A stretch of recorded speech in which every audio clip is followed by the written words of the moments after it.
자, 안녕하세요, 북소형 카페 여러분.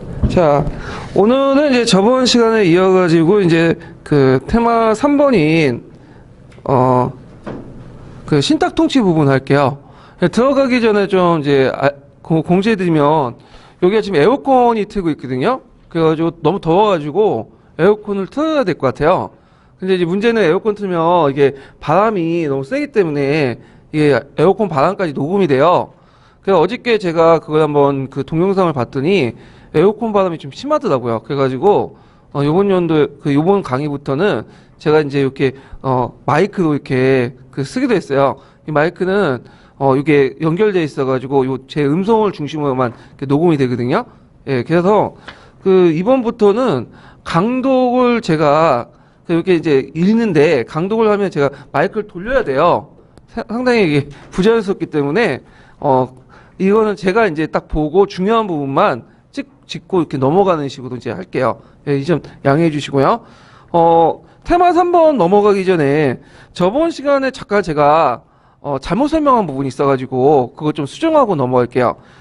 그 명칭 관련된 부분인데, 제가 이제 그 필기하는 과정에서, 판사하는 과정에서 독립촉성중앙위원회 이렇게 얘기했거든요. 근데 제가 이거 잘못 판서를 한 거예요. 그래서 독립촉성중앙위원회가 아니라 독립촉성중앙협의회예요. 예. 그래서 그거 좀 알아두시고요. 그래서 나중에 이제 원래 독립촉성중앙협의회는 자익과 우익이 다 합쳐 있는 그 기구거든요. 근데 이제 이승만이 뭐 토지개혁도 반대하고 친일파 청산도 미혼 쪽으로 하니까 이 자익들이 빠져나갔죠. 그래서 우익들만 이제 구성된 것이 나중에 대한독립촉성군민회예요. 그러니까 이제 예전에 시험 문제 나올 때 그 이승만의 정치적 기반 이렇게 쓰라고 하면 한민당은 그냥 당연한 거고, 그 정확한 명칭을 이제 쓰면 대한독립촉성군민회를 쓰셔야 돼요. 예, 그래서 예전에 기출 문제 나왔던 거기 때문에 한번 이제 언급을 해드린 거고요. 자, 그 다음에 그 신탁통치 관련된 부분을 이제 볼게요. 자, 이게 244페이지 이제 내용인데, 신탁통치하고 이제 미소공동위원회는 상당히 이제 자주 나왔어요. 그래서 한 4문제 정도 이렇게 나왔거든요.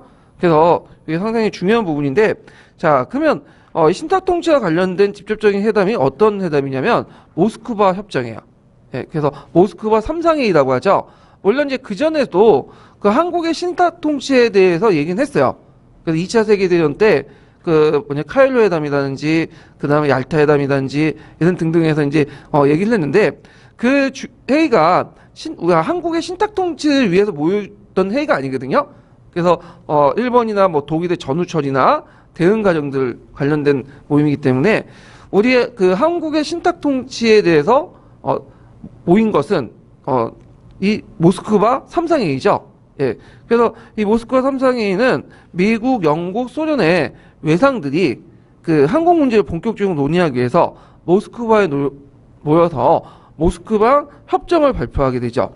자, 이것이 이제 저는 우리 대한민국의 국군이 달린 이제 회담인데, 그 내용도 외워두셔야겠죠. 3가지가 구성되어 있어요. 내용 쓰라고 나올 수도 있어요. 모스크바 3상회의 내용. 첫 번째는 뭐냐면, 한국을 독립하기 전에 임시정부가 필요하다. 한국의 독립을 필요한 임시정부가 필요하다 해가지고 조선 임시민주주의 정부 수립, 임시정부 수립하고 관련된 것들 있고요. 자, 그 다음에 이제 미소공동위원회를 설치하죠. 미소공동위원회. 그 다음에 세 번째로는 최고 5년간 미국, 영국, 중국, 소련의 신탁통치를 실시하자. 그래서 4개 국가의 신탁통치를 실시하자. 그 내용이거든요. 자, 그래서 이제 이렇게 이제 3가지로 구성이 됐다. 예. 자, 그래서 이제 먼저 이 3가지 중에 먼저 중요한 게 미소공동위원회죠.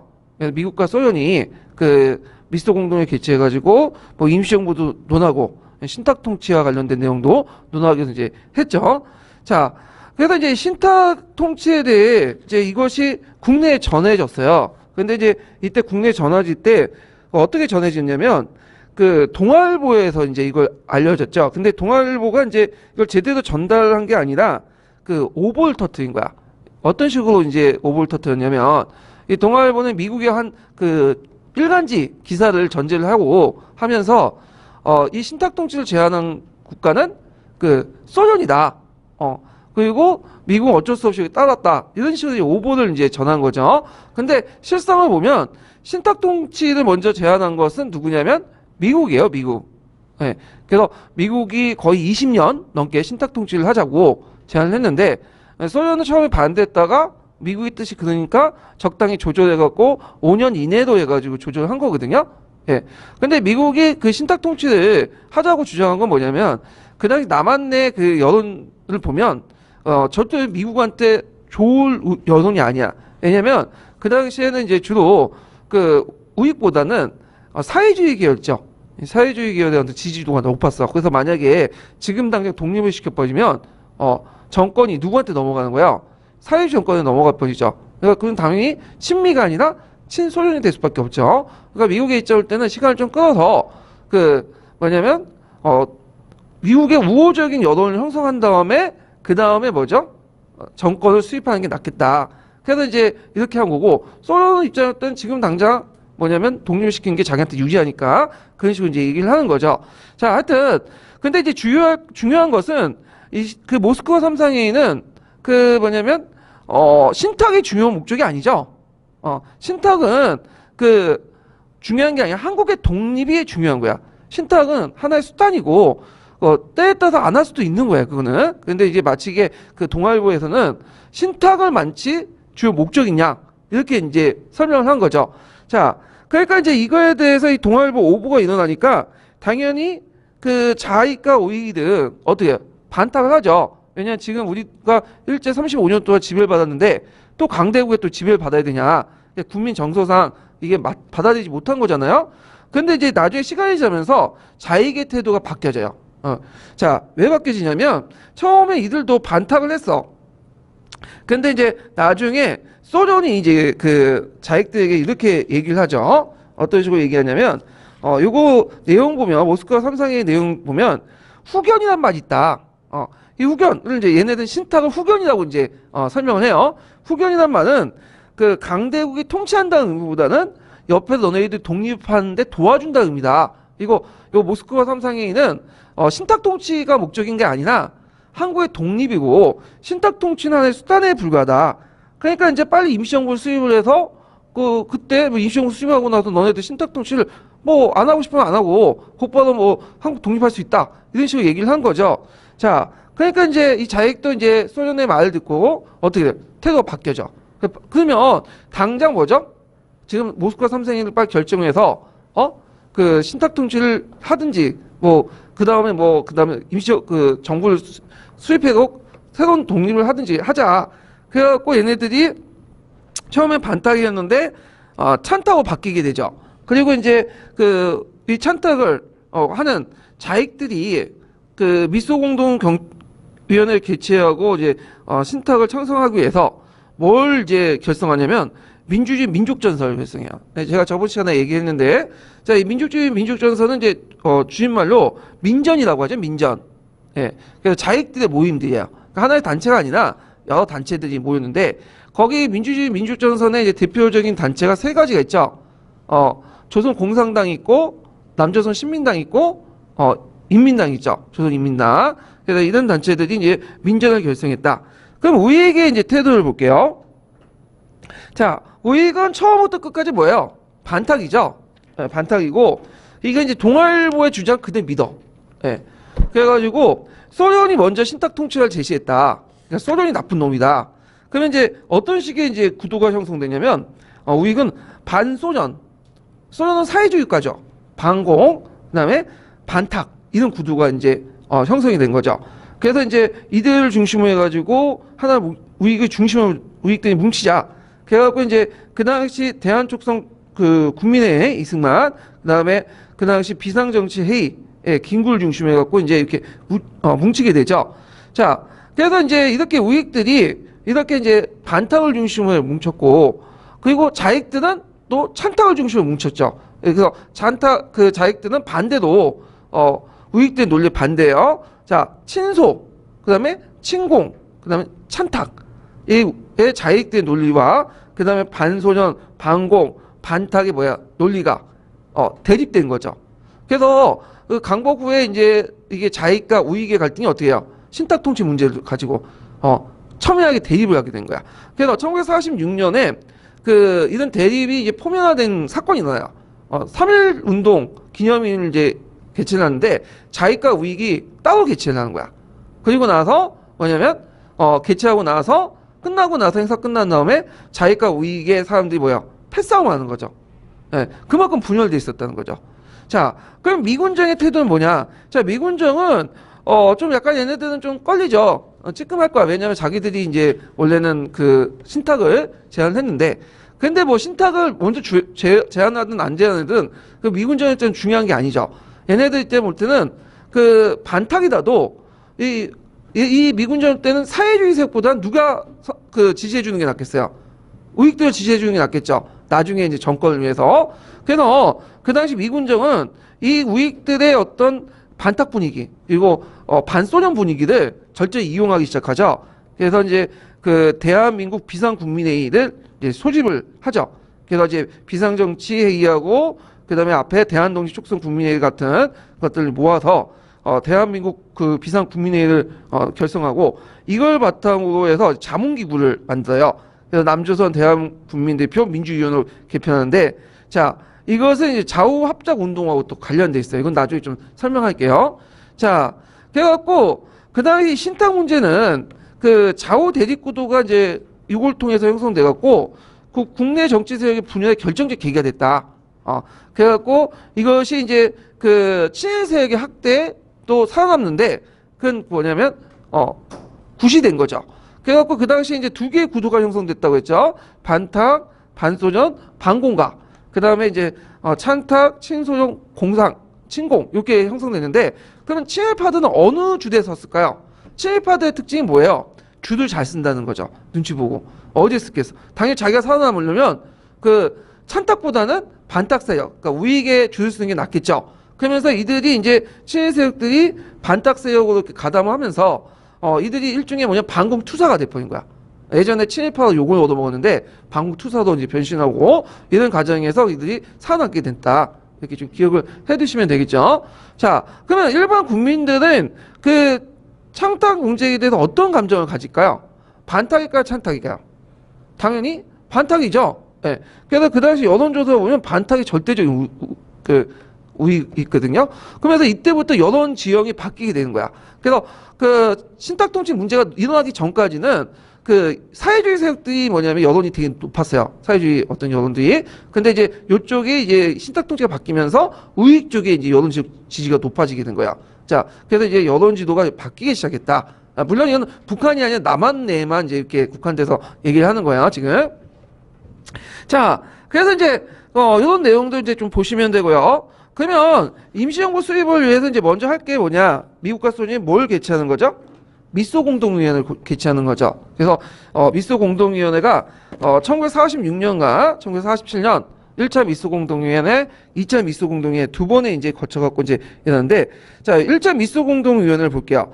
1차 미소 공동위원회나 2차 미소 공동위원회 덕수궁에서 이제 개최를 했어요. 그래서 1차 미소 공동위원회는 1946년에 개최를 했는데, 거기에 의제가 뭐냐면, 자, 조선의 정당과 사회단체와 협의해서 임시정부를 수립하는 거야. 그리고 새로운 임시정부 아래 4개국의 신탁통치 협약을 작성하는 거야. 물론 이 협약 과정에서 신탁통치 안 할 수도 있고 신탁통치 기간이 5년 이내니까 뭐 1, 2년 할 수도 있어요. 그거는 나중에 이제 문제인 거고. 그럼 제일 중요한 게 뭐겠어요? 정부를 구성하는 거죠. 임시정부. 근데 임시정부 구성을 참여할 때 범위를 어떻게 할 것이냐? 그래가지고 미국과 소련 대립이 일어났어. 자, 이게 한번 예전에 기출문제 나왔던 거죠. 03년 기출문제. 자, 소련의 입장은 뭘까요? 소련의 입장은 반탁을 내세운 우익정당이나 사회단체는 배제하자. 얘네들은 뭐 어차피 그 신탁통치 반대했는데 여기에 무슨 임시정부의 구성을 하냐, 들어보냐 반대를 했던 거고, 이에 반해 미국은 어떤 걸 입장이냐면 미국은 표현의 자유를 보장한다. 누구나 자유민주주의 원칙에 의하면 자기 생각을 말할 수 있는데 그것 때문에 이들을 뭐냐면 임시정부에 들어와서 들어온 걸 배제한다는 안 된다는 거죠. 그래갖고 찬탁과 반탁에 상관없이 모든 세력을 다 포용하자. 그러니까 사회주의 세력 등 민족주의 세력 등 다 포용하다는 거죠. 그러니까 미국의 입장일 때는 표현하지 않는 게 명분에 불과한 거고 실제 뭐예요? 만약에 소련 측의 입장을 이렇게 받아들일 경우에는 임시정부가 누구에 의해서 구성이 되는 거야? 사회주의 세력들만 구성된 거죠. 그러니까 미국 입장일 때는 나중에 독립 후에 친미 국가를 만들어야 되는데 이게 방해가 되는 거잖아요. 자, 그래서 결국에는 위견 합의를 보지 못하고 결렬되죠. 자, 그리고 그 1년 뒤에 다시 제2차 미소 공동회의가 개최돼요. 근데 이제 요 1차 미소 공동회의와 이제 2차 미소 공동위원회가 개최할 무렵에 나중에 뒤에 설명하겠지만 미 군정의 지원 아래 뭐가 일어나죠? 자업적 운동이 일어나죠. 비록 실패하지만. 자, 그 다음에 미소 공동위원회를 볼게요. 자, 미소 공동위원회는 이제 트루먼 도토리 발표에서 미소 갈등이 포면화돼. 그래서 이제 트루먼 도토리 같은 경우에는 이제 여러분도 알다시피 그다음 그리스나 터키 이런 지역에 공산주의 세력이 이제 확장되니까 이걸 단호히 막겠다. 그리고 이제 이때부터는 점점 냉전이 이제 시작되기 시작한 거야. 소련이 이제 뭐냐면 그 공격한 것을 막겠다. 그래서 사회주의 세력을 확대를 막겠다고 이제 생각하게 되고 미국도 남한 한국에 지금 보니까 자화합작 운동도 이제 제대로 안 되고 그 다음에 통일정부 구성도 힘드니까 차선으로 남한만이라도 38도선 이남 남한만이라도 뭐냐 친미 정권을 수립해야 되겠다. 이런 생각을 갖게 된 거죠. 자, 그런 생각을 가지고 있는 상황에서 2차 미소 공동회의가 개최됐고 이 2차 미소 공동회의도 당연히 처음부터 이 임시정부를 어떻게 구성할 것인가를 논의하다가 안 된다. 서로 해갖고 합의가 안 돼. 그래서 완전히 결렬이 돼버린 거죠. 예. 그래서 2차 미소 공동위원회가 결렬되니까 미국은 이거 더 이상 이제 모스크바 3상 협의에 따라서 처리할 수 없으니까 이 항공 문제를 누구한테 넘긴 거야? 유엔한테 넘겨버린 거지. 예. 이건 좀 뒤에 이제 좀 얘기를 할 텐데. 자, 하여튼 그 2차 미소 공동위원회 결렬돼서 이제 유엔 문제를 항공 문제를 유엔에 이관했다. 그래서 유엔에서는 어떻게 결정을 했어요? 총선거를 통해서 뭐냐면 해라. 그래서 총선거를 통해서 이제 뭐냐면 독립정부 구성해라. 그런데 이제 누가 방해를 했죠? 소련은 우리 못하겠다. 그래갖고 이제 그 유엔에 파견한 그 선거관리위원단을 안 받아주잖아요. 그러니까 다시 소총회를 열어가지고 가능한 지역에서만 해라. 그래가지고 50 단독 선거가 지금 이뤄진 거죠. 결국에는 이 50 단독 선거를 통해서 남한만의 정부가 수립된 거고, 남한의 정부가 수립되니까 좀 한 달 뒤에 북한도 곧바로 어떻게 해요? 수립된 거죠. 그래서 남북한의 어떤 두 개 정부가 이제 수립되는 기회가 되는데, 자, 그러면 관련된 이제 그 형성평가 문제를 볼게요.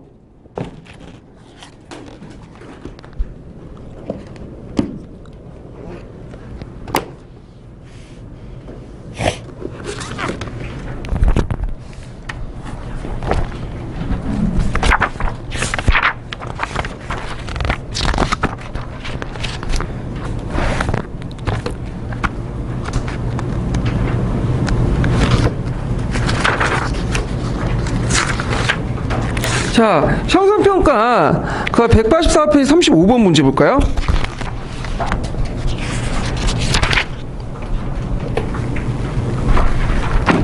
자, 미국이 다음 미출진 선을 제한 배경을 서술해 보시오. 그리고 이 선이 원래 목적을 말해보고 냉전 격화 이후에 어떤 의미로 변했는지 서술해 보시오.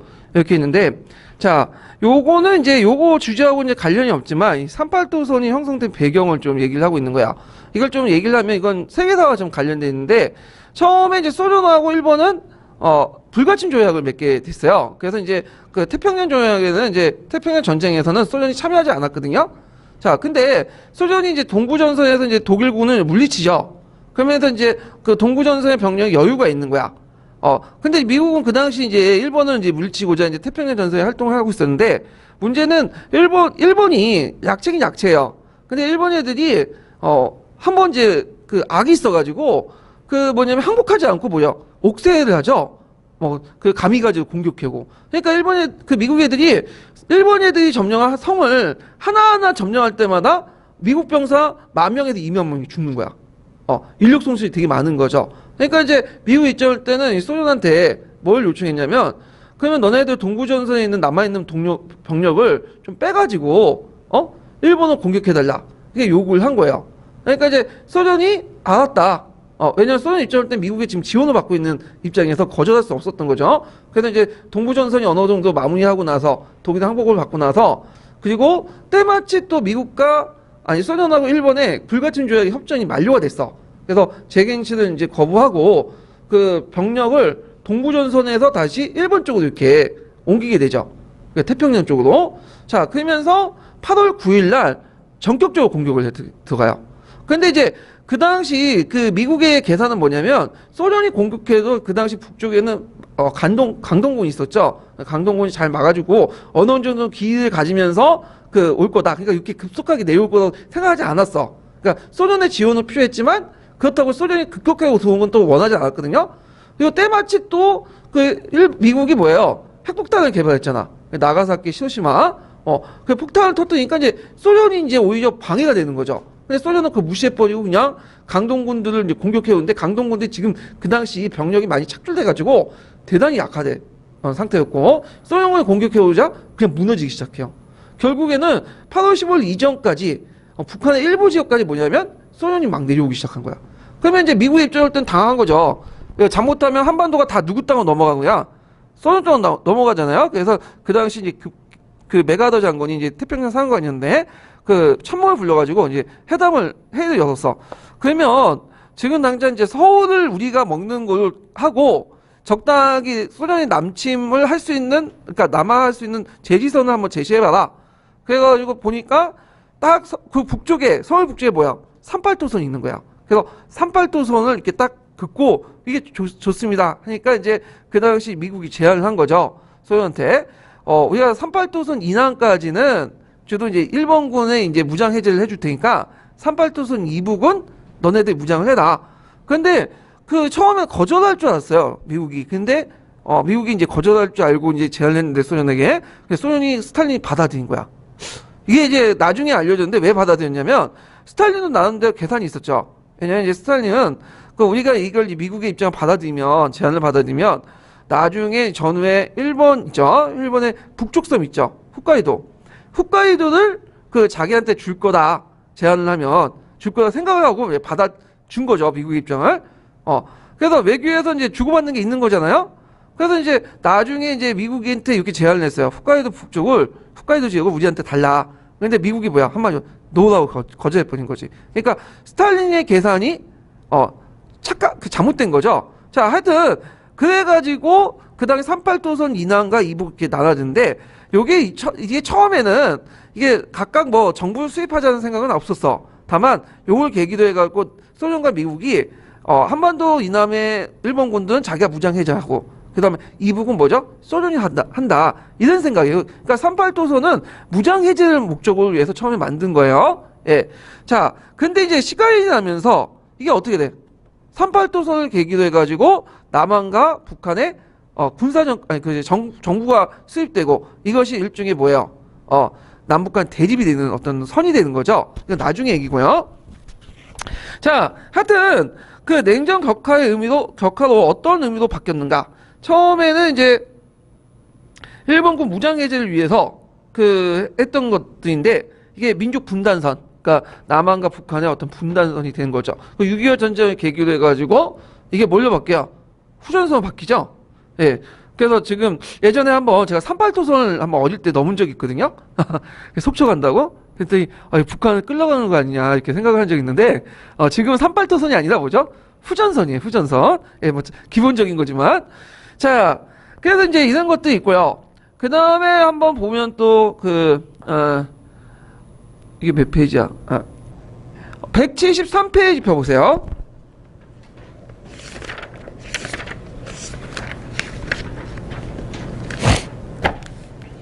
자, 173페이지 보면 1번을 볼게요. 1번.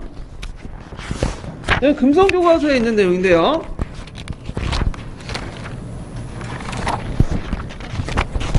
자, 다음 포고문에서 반영된 미군정의 정책명과 내용을 각각 써보고 문제점을 말해보시오. 이렇게 있거든요. 자, 여기 이제 정책명과 내용을 보면 자, 정부는 공공사업 기관에 종사하는 유급 또는 무급 직원과 고용인 그리고 기타 제반 사업을 종사하는 그 자연 별도의 명령이 있을 때까지 종래 정상 기능과 업무를 수행할 것이며 이런 내용도 있죠. 요때 정보는 누구를 의미한 거죠? 미 군정이죠. 예. 그러면 여기에서 이제 이걸 뭐 때문에 내렸냐면 그 당시 메가더 사령관이 내린 포고문이에요.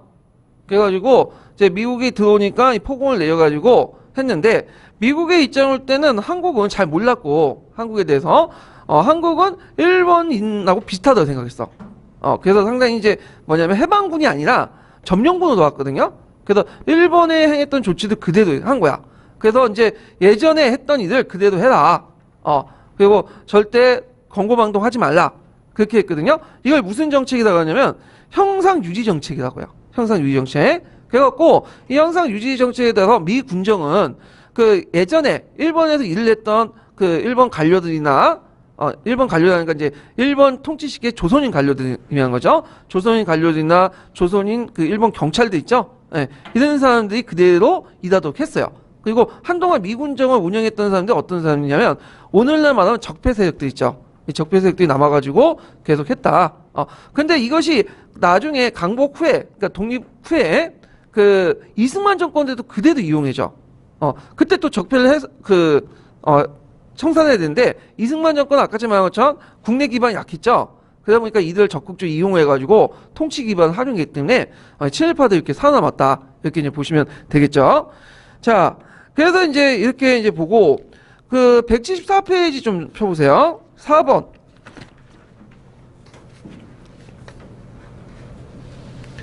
자, 다음은 모스크바 3상의 결정문이다. 자, 이 결정문의 주요 내용을 세 가지 써보고 세 번째 조항에 한국민들이 반발했던 내용을 배경을 세 줄이내 쓰시오. 자, 중요한 세 가지 꼭 외워두세요. 뭐죠? 임시정부 수립, 그다음 미소공동회 설치, 최고 5년간 신탁 통치 이렇게 있고, 그 다음에 이제 이걸 반발했죠. 왜냐면 이제 이렇게 전반적으로 이제 있지만 일단 동아일보 오보도 있어요. 동아일보 오보 중에 이제 그 미국이 제안했다는 것도 있겠지만 이 신탁 그 모스크바 3상의 주 목적이 뭐예요? 신탁 통치가 아니죠. 이거 하나의 그 수단 인구고 선택 사항 인구고 실제로는 한국의 임시정부고 그걸 통해서 독립을 하는 건데 그 동아일보에서는 이게 막 주객이 전도를 해갖고 신탁 통치를 되게 강조했다는 거. 그랬던 반발. 그러니까 그 오랜 식민주의 지배를 받았는데 또 식민주의 지배를 받아야 된다. 이게 한국인들 정서에 받아들이지 못하는 부분들이죠. 자, 이런 것들은 이제 쓰시면 될 것 같아요.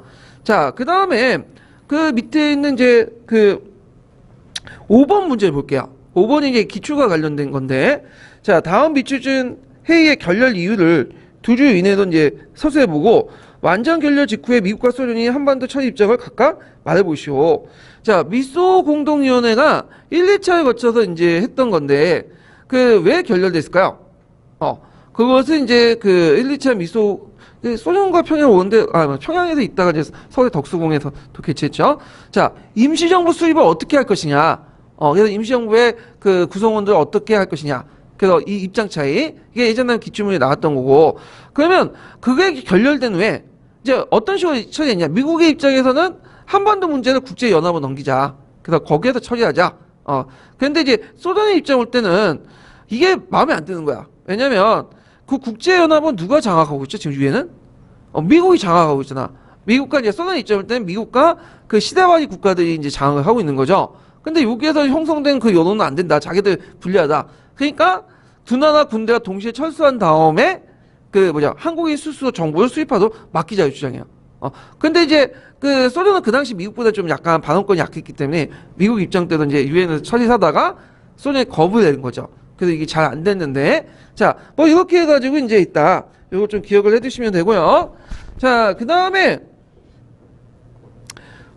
또 관련된 문제가 179페이지 펴보세요.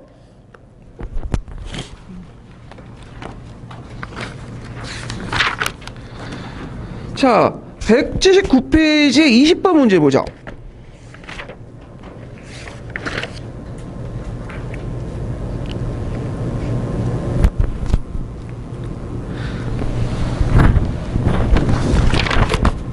자, 다음은 메가더 포고령이다. 자, 미추친 조치에 통치권 인정받지 못한 두 개 단체 써보고 남한의 미군정에 협력한 당을 말해보시오. 이렇게 했는데, 자, 북위 38도 이남의 조선 영토와 조선 인민에 대한 통치와 전 권한은 당분간 나의 권한에 시행된다.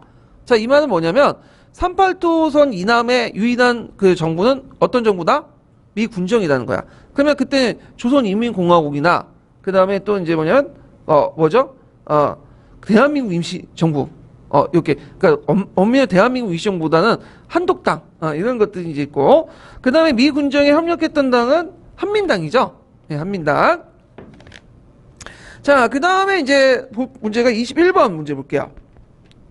자, 여기 보면 이제 그 기읍과 니은의 이유를 한조인에 서술해보고 그때 창탁을 지지했던 위해서 이제 자익들이 모인 조직을 써보시오 이렇게 했는데 자, 여기에서 이제 그 자익은 처음에 이를 반대했으나 나중에 총체적 지지를 포방했다. 모든 걸 이제 모스크바 삼상의 내용을 다 지지해주겠다는 거야. 자, 우익은 신탁 통치를 반대했다. 이렇게 했거든요. 자, 기획의 이유는 아까 제가 설명했던 자익은 소련의 제안대로 이걸 이제 뭘로 해석해? 신탁 통치를 후견으로 해석했어.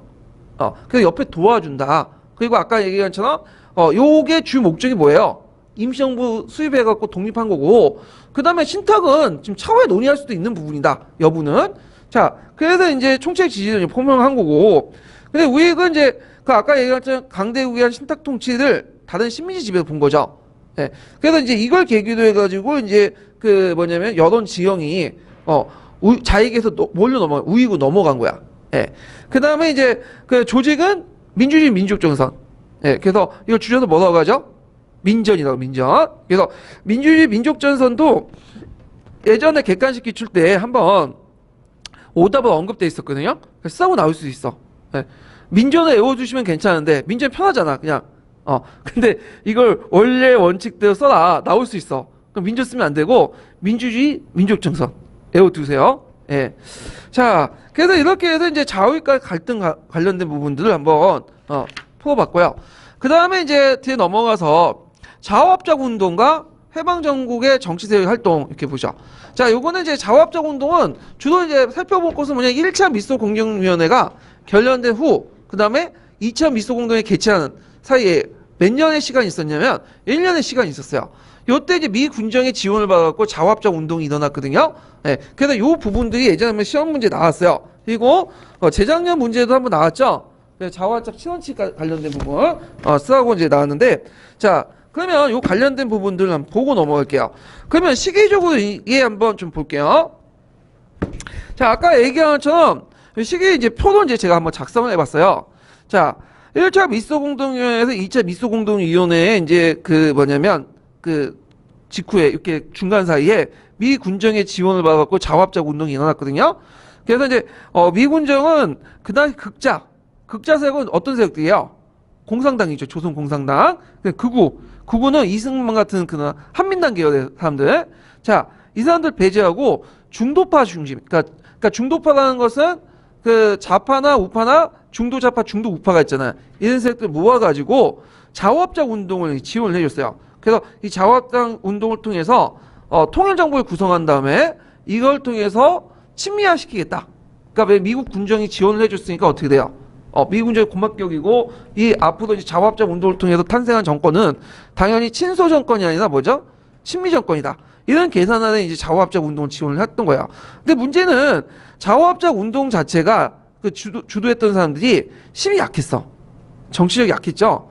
좌우가 양극단으로 갈라진 그 세력 구도에서는 이 중도파들 살아남지 못해요. 이게 이제 내부적인 원인이었고 두 번째는 이제 그 트루만 독트리나 이런 걸 통해서 이제 미소 대립이 어떻게 해요? 격화되죠. 그래서 미국의 입장 선회가 바뀐 거야. 미국 본국의 입장일 때는 이제는 그 도저히 현실적으로 통일 정부를 구성하기 힘드니까 남한만의 단독 정부로 해서 친미 정권을 이렇게 만들자. 그러면서 이제 2차 미소 공동회 이후에 결렬 후에 이제 단정 반영으로 넘어간 거죠. 예. 그래서 단독 선거 단정 반영으로 넘어간 거고. 자, 그때 초창기 때 그 이승만하고 미군정하고 벌써 사이가 안 좋았거든요. 그래서 이제 이승만 같은 경우에는 그 이승만이 원래 이제 그 인맥이 넓잖아요. 예, 미국에. 그래서 그 당시 미소 공동회 하니까 이제 그 당시 그 후에 미국에 건너갔어. 미국 건너갔고 막 돌아다니면서 미국 정계에 있는 사람들 딱 돌아다니면서 의회 막 연설하면서 그 한국의 단독 정부 수립을 막 주장을 하고 그다음에 그 미군정을 욕하고 하지를 욕하고 다녔어요. 그러니까 이제 하지 입장 때는 열받은 거죠. 자기가 이제 했는데 돌아오니까 가택 연금을 시켜버렸어. 그러면 그 초창기 때는 미군정 이승만 사이가 별로 안 좋았어요. 거기다 이제 정오빠는 유명하죠. 1차 미소 공동회의가 결렬되니까 더 이상 남한에서 그러니까 남북한의 어떤 그 통일 정부 구성을 힘들다. 그러니까 차선으로라도 남한만의 정부를 구성해야 된다. 그 유명한 정오빠론도 하고 그러잖아요. 자, 그런데 이제 이것이 나중에 어떻게 돼요? 상황이 미군정의 사이 좋아지죠. 그래서 2차 미소 공동회의 이후부터는 이승만하고 미군정의 어떤 사이가 좋아져. 미군정은 이제 이승만을 지원해서 왜냐면 이승만이 영어도 잘하고 그래도 지미파냐, 친미파죠. 그러니까 이제 미국을 이승만을 내려서 이제 남한만의 단독 정부를 만들어서 친미 정권 수립하겠다는 계산에서 이제 지원해 준 거죠. 예. 자, 하여튼 요게 이제 그 사이의 이제 사건들 좀 볼게요. 먼저 극자를 배제한다는 의미에서 아까 설명한 조선 정판사 위조 집회 사건이 일어나죠. 그래서 이제 조선공산당하고 그 미군정의 관계가 이때부터 깨지게 되고, 그다음 정오빠름이 일어나고, 그 다음에 자오합작위원회가 설치되고요. 그리고 자오합작 친원칙이 공포돼요. 그때 이제 그 조선공산당은 미군정에 대입하는 과정에서 이제 9월 총파업이니 10월 항쟁이니 대구에서 일어난 것도 있고, 그 다음에 나중에 남노당이 결성되죠. 예, 이런 상황이 있고, 그 다음에 이제 미군정은 자오합작 운동을 지원하기 위해서 남조선 가도 입법을 이제 만들어요. 그래서 이제 가도 입법을 만들어서 거기에 그 뭐냐면 그 자오합작 위원 구성원들을 이제 집어넣어서 뭐냐면 자오합작 운동을 이끌려고 했는데, 이 남조선 가도 입법 위원, 그러니까 일종의 그 미군정 시기 때 준국회 정도 되는 그런 기관인데, 원래는 이게 간선, 민선 이렇게 두 개로 나눠요. 간선은 미군정이 뽑는 거고, 주로 누가 선발됐겠어요? 자오합작 했던 중도 좌파들, 우파들이 들어왔겠죠, 간선으로. 근데 민선은 선거를 통해 들어온 거야. 추천이나. 근데 대개 이런 사람들이 누구냐 하면 한민당 계열의 사람들이에요. 그래서 나중에 이제 미군정이 뭐 토지개혁하거나 여러 개혁 정치를 할 때 제일 반대했던 사람들이 이게 한민당 세력들이야. 왜냐면 한민당 세력들이 누구 출신이죠? 다 지주 출신이고 친일파들이고 그런 사람들이잖아요. 자, 그래서 이제 미소공동위원회가 결렬된 후에 이제 미국의 지시를 받은 미 군정은 태도가 바뀌어가지고 이제 자오합작 운동을 지원하지 않게 되죠. 그래갖고 이제 미 군정의 지원을 배제한 채 이제 그 독자적으로 이제 자오합작 운동을 하게 되고, 그때 이제 김구가 참여하게 되죠. 원래 김구는 본격적 자오합작이 막 활성화될 때는 참여하지 않았어요. 비판적 지지를 해준 거죠. 김구 입장할 때는 김구가 그 사회주의자를 싫어하거든. 공산주의자들.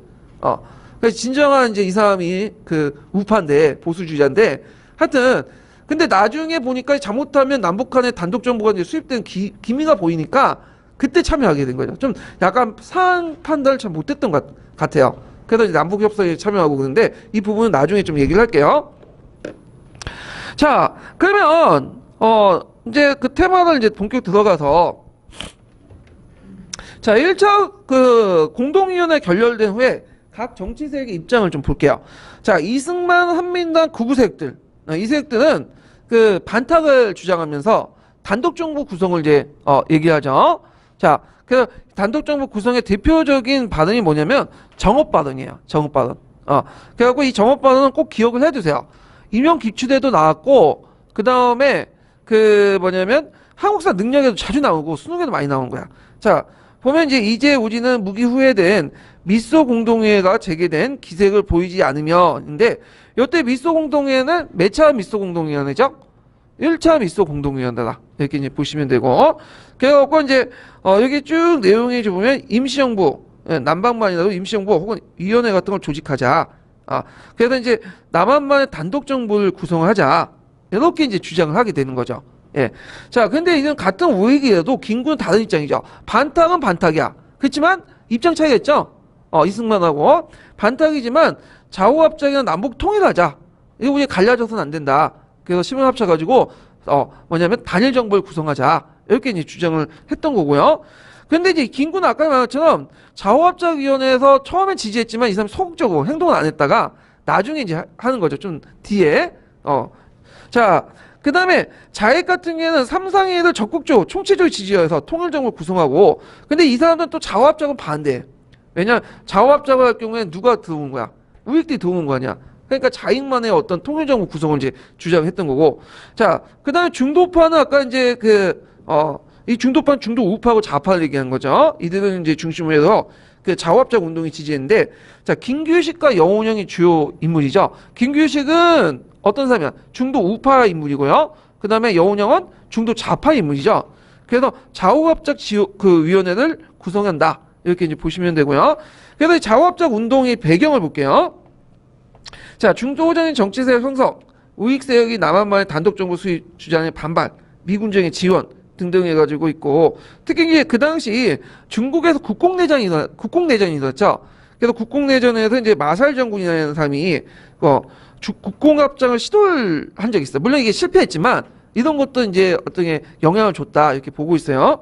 자, 목적은 그 좌우합작을 통해 통일정부를 구성하는 거죠. 그래서 좌우합작위원회가 설치되죠. 1946년 7월 26일 날. 그래서 중도 우파와 좌파로 구성된 김규식, 앙제용, 여운형 이런 사람들이 좌우합작 운동을 이제 전개를 했고, 이때 좌우합작위원회에서 이제 그 자의측, 우익측이 각각 5원칙, 8원칙을 내리고 이제 의견 대립을 해요. 그럼 여기에서 자의측의 5원칙은 자의측은 뭐죠? 중도 좌파고, 그 다음에 우익측은 누구예요? 중도 우파죠.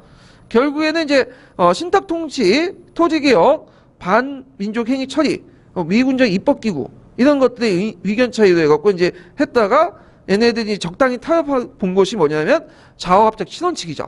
그래서 대립했던 내용, 신탁 통치와 토지개혁, 민족적 행위 처리, 그 다음에 등등등 예전에 시험문제 나왔던 거죠. 그래서 이제 좌우합작 신원칙을 내세웠는데 문제는 여운형이 어떻게 해요? 암살당해. 여운형 암살되고, 그 다음에 극좌 극우였던 이승만과 그 공산당이 참여를 거부하죠. 그러면서 이제 제대로 안 됐는데, 자, 그 다음에 뒤에 넘어가서 그러면 좌우합작 신원칙을 보죠. 그래서 5원칙과 8원칙이 있는데 5원칙과 8원칙은 그렇게 중요한 게 아니니까 신원칙으로 넘어갈게요. 이게 신원칙이 예전에 이제 뭐냐면 시험문에 나왔던 거거든요. 그래서 상당히 중요한 사료인데, 자, 이 신원칙은 이제 아까 얘기한 것처럼 이제 그 네 가지 쟁점사항 중에 그 네 가지 쟁점사항이 뭐죠? 아까 얘기한 것처럼 신탁통치, 토지개혁, 그러니까 신탁통치보다는 이제 정확한 말로는 이제 모스크바 3상위의 결정문을 받아들이냐, 그 다음에 토지개혁, 반민족 행위처리법, 미군적 입법기구 이런 것들이죠. 근데 이제 이거에 대해서 토지 문제와 친일파 처리는 적당히 조절했어. 요거는요. 그리고 이제 그 신탁통치 및 그 다음에 미소 공동의 개최 부분 있죠. 모스크바 3상위 부분.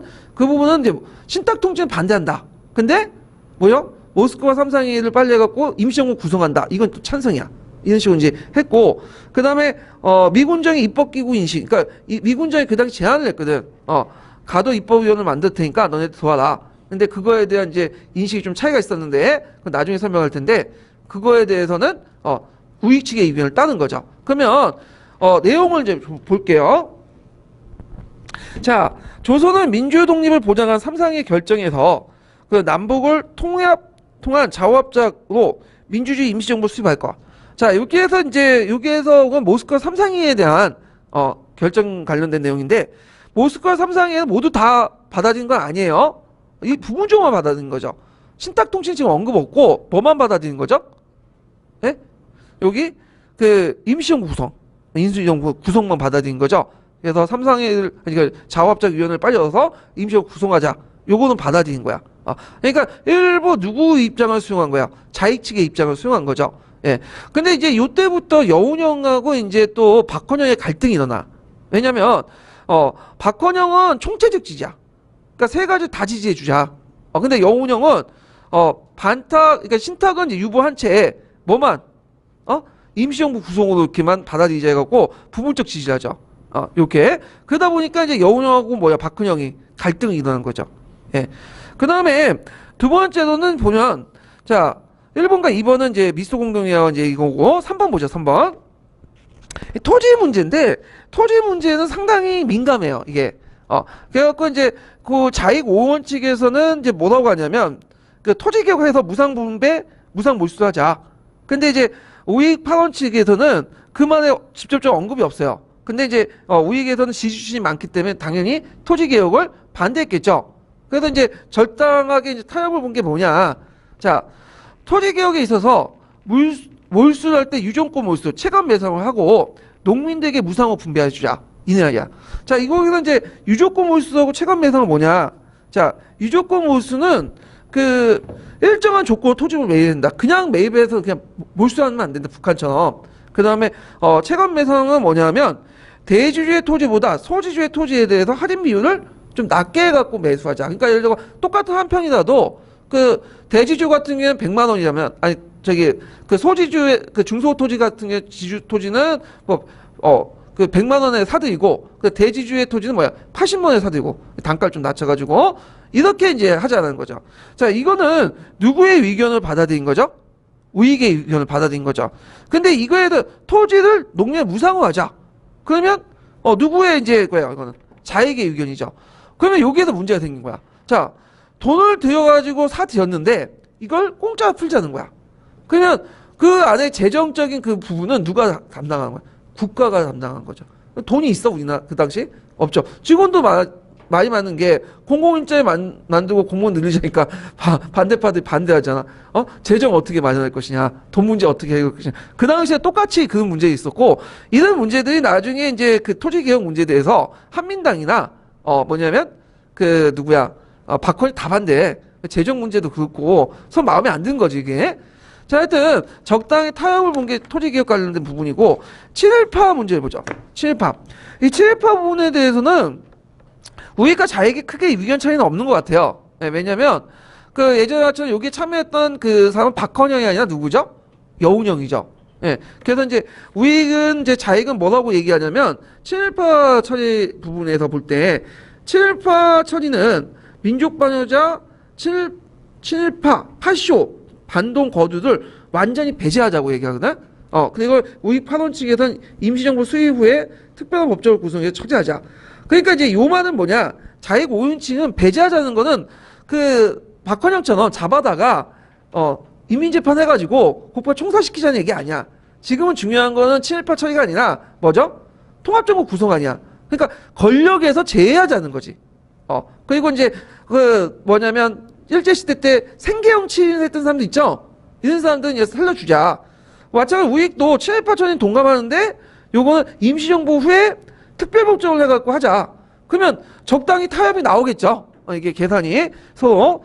그래갖고 7.18는 민족반역자 처리를 조례를 해서 입법기구를 제안한 다음에 거기에서 심리해서 결정하자.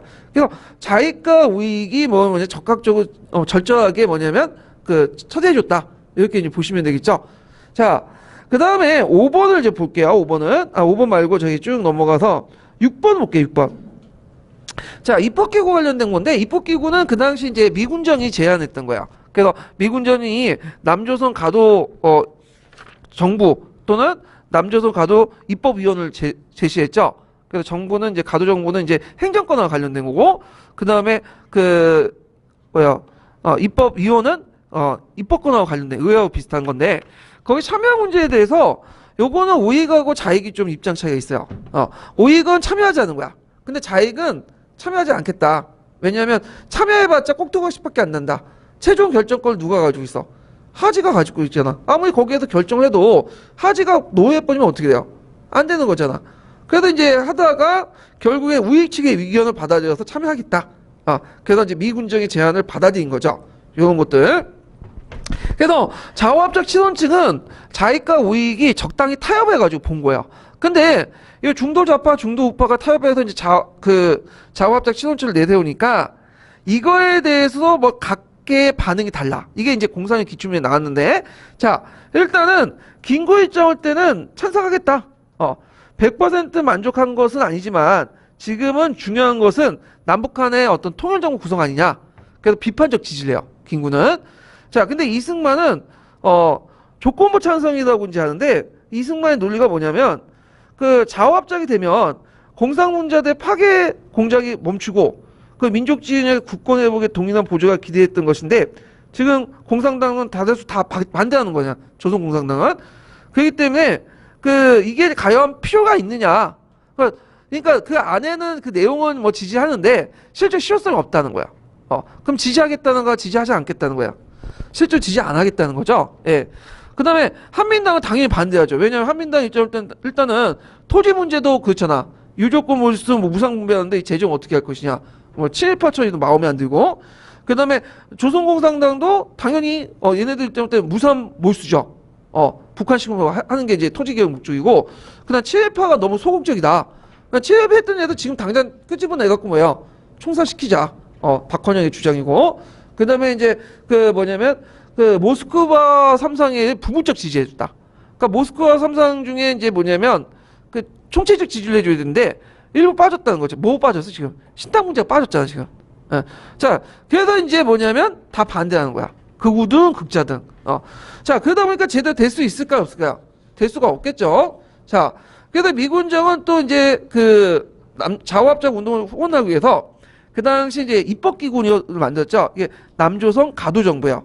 그래서 이제 그 당시 남조선 입법위원이죠. 그래서 이제 아까 얘기한 것처럼 그 중도세력을 끌어다가 이제 만든 것이 남조선 가도입법이었는데, 그래서 간선위원은 미국의 의도대로 이제 뭐 자화합작 세력들이 이제 했고, 민선위원 같은 경우에는 주로 그 간접선거를 이제 또 했거든요. 선거를 통해서. 되게 그 민선위원도 이제 자화합작 위원들이 들어가기도 원했는데 의도치 않게 이승만 계열이나 한민당 세력들이 많이 들어왔어요. 이 세력들이. 그래서 이제 있고, 그 다음에 이제 남조선 가도정부를 또 구성하죠. 이거는 행정권과 관련된 거죠. 행정부하고. 그래서 이제 그 미군정 밑에 그 뭐냐면 김용문이나 뭐 안재홍 같은 사람들 이제 내세워가지고 이제 가도정부를 만들었고요. 그래서 그렇지만 이게 그 안에서 결정한 내용들이 실제 실효적 그 결정 못해.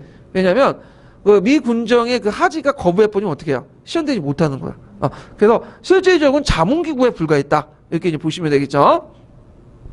자, 그리고 중도좌파의 영운형이 입법기구 조직에 반대했기 때문에 계속 이 사람이 그 합작위원 활동이 좀 소극적이었다. 그래서 그 합작위원들이 들어와서 이제 활동하는 건 좀 자익측의 위원들이 이제 소극적이었다. 이렇게 이제 보시면 되겠죠. 자, 그러면 결렬 배경을 볼게요. 자, 일단은 그 두 가지 요인이죠. 아까 얘기한 것처럼 자화합작 운동을 추진했던 세력이 되게 국내에서 미약했다는 거죠. 그 다음에 두 번째로는 그 미국의 외교 정책의 변화. 그래서 트루먼 독트린이나 마샬 프로를 통해서 동성냉전이 이제 그 시작됐고, 그래갖고 이제 공산주의 세력을 막기 위해서 남한만의 단독 정부를 구성하자 이렇게 했죠. 거기에다도 이승만 외교 활동. 아까 얘기했죠. 이승만이 미국에 가면서 막 더블 했잖아. 그래서 이제 막 하지 욕하고 미군정 욕하고 뭐 단독 정부 수립하고. 그러니까 이승만 외교 활동이 이게 어느 정도 먹혀 들었어. 왜냐면 이승만이 그 다른 건 못해도 외교는 더 잘하는 사람이거든. 예. 그래갖고 지금 저희 그 예전에 보수 정권 있죠. MB 정권이나 박근혜 정권보다는 외교는 잘한 것 같아. 이승만은 다른 건 잘 못해도. 그래도 교학사 그런 데서는 이승만의 외교 활동을 되게 강조하고 있거든요. 왜냐면 내세울 게 그것밖에 없으니까. 그러니까 반기문하고 비슷한 존재라 보시면 돼요. 반기문하고. 자, 그 다음에 중도좌파 여운형이 암살됐지. 예, 이런 등등이 해갖고 이제 자화합작 운동이 그 결렬되고요. 자, 2차 밀소위원회가 결렬한 후에 자화합작 운동을 어떻게 계승하냐? 민족자주연맹으로 계승돼요. 물론 이때는 이제 미 군정이 지원을 해주지 않았죠. 자, 김규식이나 그 당시 홍명희, 안재홍 이런 사람을 중심으로 해갖고 민족자주연맹이 형성이 되죠. 그 이 민족자주연맹이 예전에 03년 전공역사기초에 나왔어요. 완전 결렬된 후에 그 자화합작 운동은 뭐다? 완전 결렬이니까 2차 밀소공동회의니까 당연히 민족자주연맹이다. 이렇게 보시면 되겠죠. 그래서 예전에도 말했죠. 이 민족자주연맹은 그 03년도 제가 그 시험 볼 때는 듣보잡이었어. 어디 듣보잡이 건너와가지고 이게 무슨 기구야 이렇게 했는데 지금은 그냥 개나 소나 다 알고 있잖아요. 예. 그래서 그 예전에 기출문제 풀어보면 참 예전 선배들은 멍청했다. 실력이 별로 없다. 이렇게 생각하시는 분도 있을 거야. 왜? 자기가 지금 충분히 알고 있는 걸 못 풀어보고 막 그러잖아. 문제도 쉬워 보이고. 근데 그거는 지금 시점에서 그런 거지. 지금 시점에서는 그게 봤으니까 이제 아는 거고요. 그때 당시 안 봤잖아. 예. 그래서 그런 걸 감안해서 이제 생각을 하셔야 돼요. 예. 자, 그래서 이제 그 관련된 내용들을 한번 읽어볼게요. 읽어보는 게 형상평가 문제 풀어볼게요. 자, 189페이지 펴보세요. 189페이지.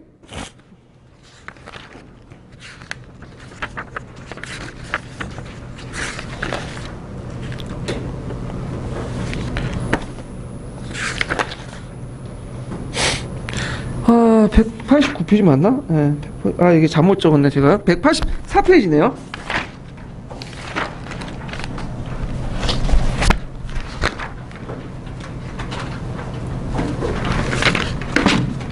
자, 184페이지 37번 문제 볼게요. 기획의 위견을 달리했던 세 가지를 써보고 그 다음 자화합작위원회 활동이 중지된 배경을 두 가지 말해보시오. 자, 자화합작 운동에는 당시 정치적 영향이 컸던 이승만, 조선공산당에 참여하지 않았으며 자익과 우익은 여러 가지 위견을 달리했다. 이렇게 있죠. 자, 그러면 요 다른 점은 뭘까요? 뭐 신탁통치 문제나 모스크바 3상이 결정에 대한 입장 차이나 그 다음 토지개혁, 그 다음 친일파 처벌 문제, 뭐 입법정보 그 문제 있죠. 입법기구 문제. 자, 이런 등등이 있고, 배경은 이제 그 냉전이 격화되니까 미군전 자화합작 운동에 지원을 초대했고, 여운형 암살 등등등이 이제 있죠. 그리고 그 자화합작 세력들이 정책 기반이 약했다는 거, 이런 것도 이제 쓰시면 될 것 같아요. 자, 그 다음에 이제 볼 게 뭐냐면 180페이지 펴보세요. 180페이지. 자, 23번 문제 볼까요? 23번. 자, 다음에 기획된 니은의 의미를 각각 써보고 디귿에 대한 조선공산당의 입장을 말해보시오. 이렇게 있는데, 자, 거기에 이제 그 기획의 의미는 뭐냐면 그 조건부 몰수죠. 예, 이거는 그 여기 이제 그 수소 경쟁학과 자작론의 토지를 두고 나머지를 몰수할 것이다. 이런 내용들이고요. 그래서 이제 그 전에 그 앞부분에 유조건 몰수 같은 거 있죠? 어느 정도 일정한 그하고 연결시켜서 좀 보시면 될 것 같아요. 체감 매수하면 아까쯤에 그 대토지 소유자의 토지보다 그 중소토지, 그러니까 중소지주의 토지 소유를 사들일 때 좀 더 높은 가격을 사들인다. 이런 것들 이제 할인율을 좀 달리 적용한다. 이런 것들과 이제 연결된 거고요. 자, 그 다음에 여기에 친일파 민족발전제철 조례 제한 입법기구 심리 결정할 것. 조선공산당 입장에서는 반대하죠. 왜? 즉각적으로 잡아서 뭐예요? 총살시켜야 될 거 아니야. 이렇게 뭐 입법기구 해가지고 이렇게 해가지고 하는 거 별로 안 좋아하죠. 예. 그리고 이제 요게 또 있지만 그 민족반영제 범위에 대해서 친일파 범위에 대해서도 그 박헌영 같은 조금만 친해도 뭐야? 잡아서 죽이자. 근데 이에 여운형이나 거기 이제 김규식이나 그런 사람들은 뭐 생계형치 정도는 인정해주자. 35년 동안 국내에서 이제 생활하려면 어쩔 수 없지 않냐. 근데 이제 진짜 핵심 친일파들 있죠. 이 사람들만 잡아내서 처음에 권력을 배제한 다음에 나중에 이제 임시정부 수립하고 어느 안정화된 다음에 적절한 법 절차를 밟아서 처리하자는 거야. 예, 좀 합리적이죠. 예, 그래서 이제 이런 입장 차이 있다. 이렇게 이제 보시면 되고요. 자, 그 다음에 이게 몇 번이네? 23번이니까 24번 문제 볼게요. 24번. 자, 가와 나에 들어갈 기구의 명칭을 써보고 가의 구성을 말해보시오. 그리고 미군정이 자화합작 운동의 지지를 철회한 대의적 배경을 말해보시오. 자, 자화합작 운동이 미군정이 추진하고 있던 입법부에 해당하는 뭐죠? 남조선 가도 입법위원. 이거. 그 다음에 이제 그 나의 수립에 이바지했다. 여기 이제 행정부에 해당하는 게 뭐죠? 남조선 가도정부. 이렇게 이제 보시면 되고요. 자, 그 다음에 가해 구성은 간접적으로 민선위원 45명, 미군정 임명한 간선위원 45명으로 구성이 되어 있고, 대의적 배경은 이제 아까 이런 트루먼 독투리 이후에 냉전이 심화되니까 미국의 입장이 바뀌어진 거죠. 이런 것들 이제 쓰시면 될 것 같아요. 자, 그 다음에 이제 볼 게 뭐냐면 187페이지 펴보세요. 187페이지.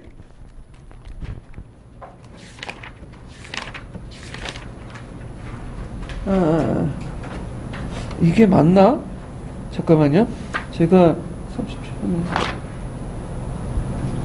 이거 아니네요. 잠깐만. 제가 잘못 적어놨. 174페이지 보세요. 174페이지 5번 문제 볼게요. 174페이지 5번 문제.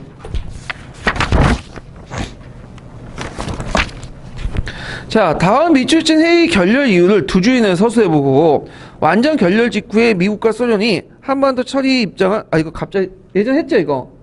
예. 그럼 180페이지 22번 문제 볼게요.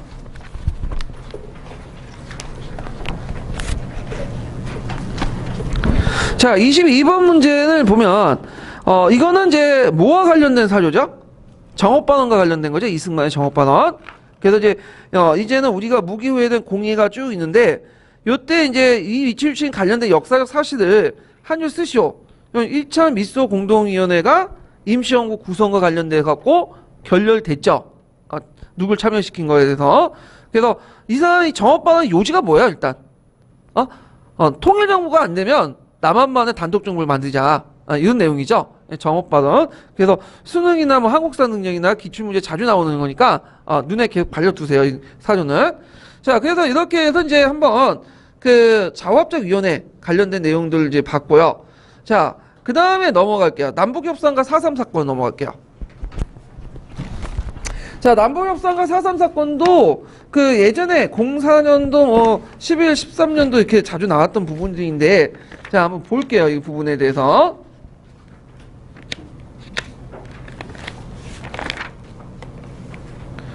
잠깐만요. 자, 그 한국 문제 유엔을 이제 보면, 자, 아까 이제 미국의 입장은 말했죠? 미국의 입장은 이제 미소 공동의 결렬 직후에 어디 넘긴다고 했죠? 한국 문제를? 유엔에 넘겼어. 그래갖고 이제 유엔에서는 그러면 인구 비례에 따라 총선거를 실시해라. 그래갖고 이제 그 했는데 이거에 대해서 소련은 다른 입장을 보이고 있죠? 어떤 입장? 소련 양군이 철수한 다음에 남한 한국민들이 자주적으로 이제 선거를 하자. 그런데 이제 미국이 이제 끝까지 뭐가 붙여가지고 그 당시 유엔에서 이제 뭘 파견했냐면 한국 임시위원단을 파견했어요. 예. 근데 임시위원단을 파견했는데 소련이 이 임시위원단을 뭐예요? 38도선 이북엔 못 들어오겠다. 거부를 해버린 거죠. 자, 그러니까 이제 왜 그 이런 조치를 했냐면 일단 소련 입장 올 때는 유엔 같은 그 미국이나 친미 국가들 구성된 그들에서 결정한 부분은 못 믿겠다는 거야. 일단 신뢰가 안 간다. 그래서 거부를 한 거고 결국에는 유엔 2차 소총회를 결의해갖고 가능한 지역에서만 선거를 실시하자. 이때 가능한 지역의 총선거는 어떤 것일까요? 남한만이죠. 남한만 선거를 하자. 그래서 남한 내에 단독 선거가 바뀌게 되죠. 그래갖고 이제 남한에서 이제 단독 선거를 이제 하게 돼요. 그래서 이제 이때 이 선거를 50 단독 선거라고 하죠. 5월 10일 날 이런 단독 선거를 얘기했는데, 자, 이 총선거 결정이 나니까 이제 자익은 반대하죠, 당연히. 그래서 임시위원단의 활동, 유엔의 임시위원단 활동을 파탄시키고, 그 다음에 자익 세력의 역량을 가시하기 위해서 단독 선거를 저지하기 위한 운동이죠. 그래서 남노당을 중심으로 해서 전국적인 총파업을 이제 하고 가두 시위를 하고요. 그래서 이제 민중투쟁을 하는 그런 형태가 있고요. 그 다음에 이에 반해서 이제 그 우익 측은 이 우익이라는 것은 이제 뭐냐면 이승만을 따르는 우익이 아니에요. 중도파죠. 그래서 김구나 김규식 이런 사람들은 우리 단독 선거에서는 불참하겠다 이렇게 선언을 해버리는 거죠. 그래서 이제 그 당시 또 통일 독립 촉진회를 결성해요. 그래서 이걸 뭐라고 해요? 통촉이라고 해요. 통촉 줄여가지고 그래서 통일 독립 촉진회를 결정해서 남한의 단독 선거와 단독 정부 단정 정부를 이제 단정을 주장하죠. 그래서 27 구국 투쟁 그리고 남북 협상 방안 이건 나중에 이제 얘기할게요. 이런 것들을 제시를 했고요.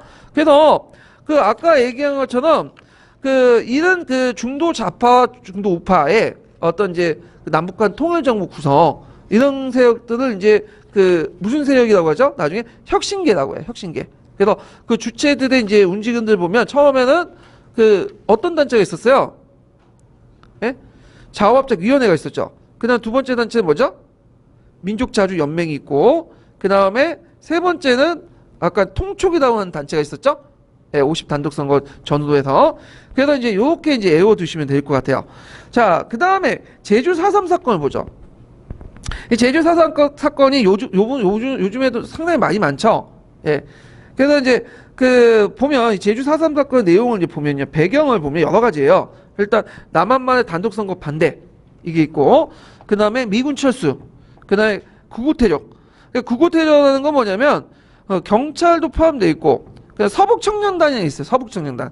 이 서북청년단은 어떤 사람들이냐면 북한을 내려온 사람들이야. 서북이니까 주로 어느 지역에 있어요? 평양도 지역이죠. 평양도 지역. 네. 평양도 지역은 이제 예전부터 어떤 세력들이 많았냐면 지주, 그 다음에 기독교, 부르주아 이런 세력들이 많았거든요. 근데 이제 북한 정권이 이제 등장하고 나서 기독교를 탄압하고 그 다음에 지주들 있잖아요. 토지개혁해갖고 지주들 땅을 뺐잖아요. 그래갖고 나중에 어떻게 돼요? 불만이 있겠죠. 그래서 뭐 신의주 반공 학생 사건도 일어나고 그러는데 그러니까 북한에서는 이 지주 출신들을 그대로 놔뒀다가는 불평불만자를 놔뒀다가 어떻게 돼요? 체제가 이제 교란할 수가 있잖아. 그리고 신생 정권이니까. 그러니까 이제 북한에서 김일성은 철도도 이렇게 철도편을 배치시켜주고 가라고 해 그냥 남한에. 지금은 완전 생판인데 남한에 가서 살아 그냥. 그래서 얘네들이 그 기차를 타고 남한까지 내려와요. 근데 이제 북한이 원했던 것은 또 이거야. 김정일이 원했던 건 남한 내에서 또 들어오면 이들이 뭐예요? 일종의 반공 투사 변신할 수밖에 없겠죠. 그러면 좌우익 간의 뭐 갈등이 더 심화되고 그리고 남한 사이가 갈등이 더 일어날 거 아니야. 그걸 노려서 보냈던 거죠. 근데 김일성의 뜻대로 얘네들이 행동했었어. 그래갖고 이들이 이제 서북 청년단을 구성을 해가지고 당연히 빨갱이 싫어하겠지 이 사람들은.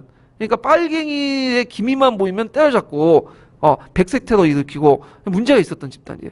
근데 이 사람들 제주도에 건너갖고 이제 행패를 부리니까 이거에 대한 불만들이 쌓였겠죠. 예. 그래서 예전에 한 몇 년 전에 1년 전인가 2년 전에 뭐 서북 청년단 새롭게 부활한다고 이렇게 얘기하는데 그러니까 오늘 식으로 따지면 1배들이에요. 1배. 1배들 이제 딱 연상되죠. 그런 사람들이다. 자, 그래서 있고 그 다음에 경찰 공무원의 부패 심화 등등 있죠. 월급이 넘어져가지고 이제 이렇게 부패가 심해졌고 자 발달됐던 건 뭐냐면 1947년 3.1절 기념일 때 그 당시 그 군정경찰이 발표를 했어. 그때 잠깐 이제 데모를 했는데 근데 그냥 거기에서 보고 있었던 초등학교 학생이나 안학내나 이런 사람도 무고한 사람도 많이 죽었거든요. 물론 무고하다는 게 뭐 시위에 참여하지 않기 때문에 무고한다는 것보다는 그냥 관련자들 시에 관련이 없는 사람들도 같이 죽었어요. 예. 그러니까 이제 강주 민주화 운동처럼 이게 가만히 보고만 있을 수 없잖아요. 제주민들이 파업을 하게 되고, 그 다음에 이제 또, 거기에, 미군정이 개입을 하게 되고, 그리고 미군정이 그걸 진압을 못하니까 어디로 이어진 거예요? 그 이승만 정권까지 이어지게 된 거죠. 그래갖고 이제 그 당시, 그 처음에는 자연 발생적으로 일어났는데, 거기에 누가 개입해? 남노당이 개입해요, 남노당이. 그래갖고 남노당이 지휘하고 그러거든요. 그러다 보니까 이제 일종의 공산주의 세력들 척결하는 이제 성격으로 바뀌게 되죠. 자, 그러면서 그때 이제 많은 사람이 죽게 되죠. 뭐 서북청년단이나 군이나 경찰들에게. 그래서 그 제주도에 가보시면 이제 제주도에 오래 살았던 토착민들 보면 제사 날이 공통된 날이 많아요. 그건 뭐냐면 그 군경이 와가지고 그 제주민들을 잡아다 집단 학살시킨 날이죠. 그래서 간신히 진압을 했다. 그래서 이것 때문에 이제 나중에 무슨 법이 만들어졌냐면 이게 아마 노태우 정권 때 거야. 노태우가 아니라 노무현 정권 때. 예. 제가 노태우하고 노무현하고 잘못 헷갈리는데 자, 제주 4.3 사건 진상 및 그 희생자 명예 회복이라는 특별법이 만들어져요. 이게 1999년이거든요. 1999년이 노무현이 아니라 김대중이네요. 김대중. 김대중이 그 만들고 노무현이 와서 이제 사죄를 하고 그랬거든요. 예. 자, 그래서 이제 있는데 예전에는 이걸 뭐라고 얘기하냐면 제주 4.3 폭동이라고 얘기했어. 폭동. 근데 다른 측면에서는 또 항쟁이라고 하죠. 항쟁. 4.3 항쟁. 4.3 폭동. 그러면 이게 아직 역사적인 어떤 그 시시비가 아직 많이 많으니까 그냥 교과서에 뭐라고 얘기하냐면 사건이라고 해요. 사건. 객관적 명칭을 사용해서. 그래서 예전에 한번 그 쓸 때는 폭동 쓰면 좀 약간 틀릴 것 같고 사건은 맞고 항쟁은 모르겠어요. 이거는 기준이. 근데 제 안전빵이 뭐냐면 4.3 사건 이렇게 쓰시면 될 것 같아요. 요거 이제 그 명칭도 상당히 민감한 게 지금 현대에서는 살아있잖아 지금 당사자들이. 그래서 예를 들어서 5.16은 엄밀히 말하면 쿠데타예요, 혁명이에요. 여러분들 보시기에 당연히 쿠데타죠. 근데 이제 만약에 5.16을 물어볼 때 물론 이런 문제는 안 나올 거라 생각하지만 만약 물어보면 5.16 쿠데타가 이제 답이에요. 그러면 5.16 쿠데타라고 이렇게 얘기를 쓰면 모르겠어요. 이게 틀릴지 그게 뭐냐면 맞을지. 근데 5.16 혁명은 무조건 틀리고 5.16 쿠데타라고 쓰면 모르겠고 확실한 답은 5.16 정변, 정치적 변화 이렇게 쓰시면 되겠죠. 그러니까 교과서는 되게 가치중립적인 내용을 쓰니까 예. 그래서 현대사에서 용어를 쓸 때 상당히 민감한 부분들이 많다. 아직 그 관련 당사자들이 살아있고 이런 것들이 있고 그런 분들이 지금 학계나 뭐 이런 게 고위직들이 있죠. 기득권자들이고 자. 뭐 이렇게 이제 알아주시면 되고 그 다음에 남북협상을 좀 볼게요. 남북협상이 이제 04년 기출문제 나왔는데 목적이 뭐죠? 목적이 남북한 단일정부 구성이죠. 남북한 단일정부. 그래서 이제 이거와 관련된 남북협상과 관련된 그 유명한 사료가 있어요. 김구의 3천만 동포의 윽고함이라는 것이거든요. 3천만 동포의 윽고함 그래서 이 3천만 동포의 옥고함이라는 그 사료가 예전에 기출 사료도 나왔고 한국사 능력 검증이라든지 그 다음에 수능에도 많이 나오는 거예요. 그래서 여기서 제가 다 읽어드리지 못하겠고 앞에 있는 것만 좀 약간 몇 줄만 읽어드릴게요. 그래서 나중에 사료 부분을 찾아가지고 눈에 계속 발라두세요. 자, 한국이 있어야 한국 사람이 있고 한국 사람이 있고야 민주주의도 공산주의도 또 무슨 단체가 있을 수 있을 것이다. 그러면 우리의 자주 독립적인 그 통일 정보를 수입하는 이때에 있어서 어째 개인이나 자기 집단의 사리사욕에 탐하여 국가 민족의 백년대를 그리칠 자가 있어야 마음속의 삼팔토선이 무너지고야 땅 위의 삼팔토선이 첩혀될 수 있다. 그래서 현실에 있어서 나의 유일한 영혼은 3천만 동포와 손을 잡고 통일된 조국의 당위성을 위해서 공동 분투할 것뿐이다. 이런 내용이거든요. 이게 1948년 2월 달에 그다음 3천만 동포의 옥고함했는데 이거는 이제 그 당시 남북 협상 출발하기 전에 그 김구가 그 발표했던 내용들이죠. 자, 그래서 이제 이 남북 협상 진행 과정을 보면요. 그 처음에 이제 김구가 자기 친구였던 김두공한테 편지를 보내요. 김두공하고 김구가 친하죠. 그러니까 김두공이 이제 남북한에 이제 지도자 모여가지고 통일정부 구성에 대해서 논의해보자. 그러니까 김두공이 서신 받고 좋다 해서 이걸 김일성한테 알려줘. 김일성도 끄떡끄떡하면서 좋다 해서 공식적으로 이제 김일성 북쪽에서 제의해보죠. 그러면 김일성이 그렇게 제의했던 게 뭘까요? 진정하게 이 김일성 생각에는 통일정부 구성하자 이런 생각으로 제의했던 건 아니라 이미 김일성이 있을 때는 이제 뭐냐면 정부라고 명칭을 안 붙이지 실제 정부가 있었죠. 그러니까 이제 김일성 입장일 때는 기다리고 있었던 거야. 남한이 먼저 선포를 하면 그 다음에 하겠다. 왜 그러냐? 우리는 남한 저 단독 정부 구성을 원하지 않는다. 포괄적으로. 다만 이제 원하지 않았는데 지금 남한이 그렇게 했기 때문에 우리는 어쩔 수 없이 했다. 그러니까 일종의 정권 정당 창립의 정권을 정권을 수립하는데 정당성을 확보한 거죠. 그러니까 이런 차원에서 이제 남북 협상도 마찬가지로 일종의 정권 정당성의 어떤 정권의 수입의 정당성을 확보하기 위해서 일종의 남북 협상을 제의했다 보시면 돼요. 그래서 우리는 할 만큼 했다는 걸 보여주기 위해서 정신 명분 쌓기 한 거죠. 명분 쌓기 한 보시면 되는데, 자, 그래갖고 이제 김구가 이제 김일성의 제안을 받고 나가죠. 자, 그때 이제 김구가 갈 때 하니까 그때 김구가 살았던 경고장이라는 게 있거든요. 지금도 있는데 경고장이 집을 이제 경고장에 살았는데 경고장 주변에 이제 막 주변 사람들 민중들이 둘러싸 있어. 가지 말라고. 어차피 가봤자 소용없다. 이용만 당한다. 그러니까 그럼에도 불구하고 김구는 몰래 뒷문을 창문을 갖고 내와갖고 사다리 거쳐갖고 내왔죠. 그래서 이제 삼팔토선을 건너가지고 이제 북한을 갔던 거죠. 김구는 그걸 몰랐을까요? 그걸 알고 있었죠.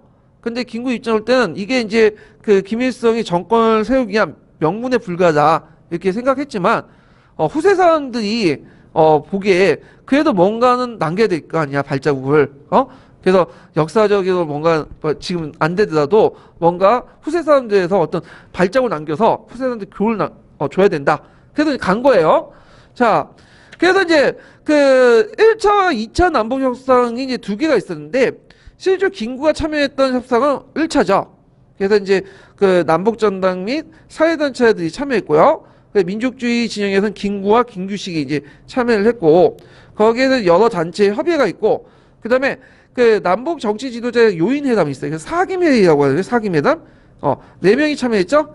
김구, 김규식, 그다음 북한 측에서는 김일성, 김두봉 이렇게 네 명이 참가를 했다.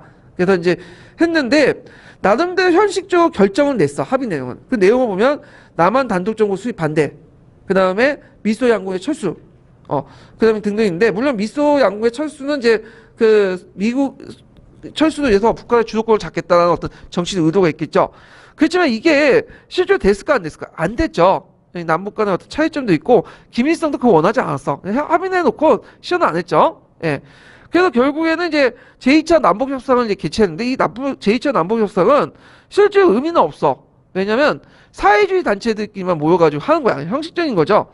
거기에 이제 김구식과 김구가 불참을 했죠.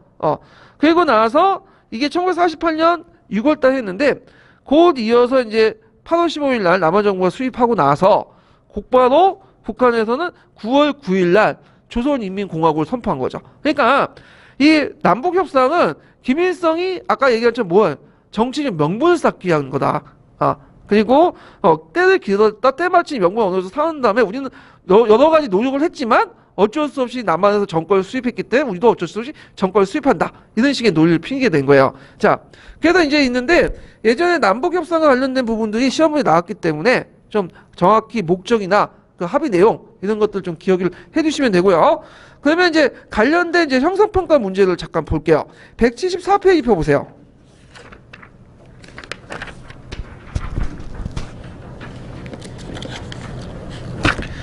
자, 174페이지 보면 6번 문제 볼게요.